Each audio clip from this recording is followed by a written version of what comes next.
Hi, my name is João. The database that I had the most responsibility for was this Italian language school. They have this requirement of being multi-tenant in multi-levels. For example, an organization executive should see all courses from that organization only, but a teacher should only see the courses he belongs to, while the student can only see his own data. To achieve this with scale, I decided to break some normalization rules. Instead of using joins to determine if one record was visible or not for high-level security, I decided to store all hierarchical keys in every table. So a student's grades table would also store course and organization information. Avoid the need to join this on the fly. This was very important because the high-level security runs record by record, so it would be impractical to run millions of queries in a table with millions of records.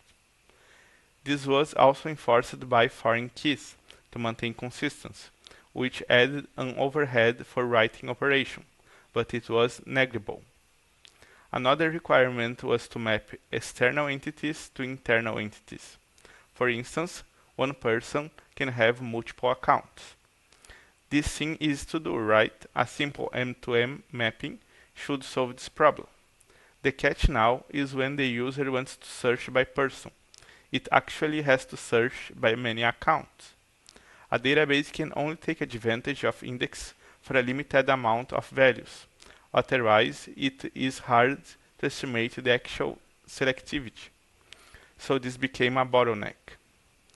After discussing this problem many times, one business requirement popped up. Although one person could have many accounts, it would be limited up to two in the context of a course. Because the database can easily handle two accounts using an index, understanding this business rule in depth was a game changer for performance. Yet another requirement was to consolidate partial grades of students, aggregating by week, a data registered every second.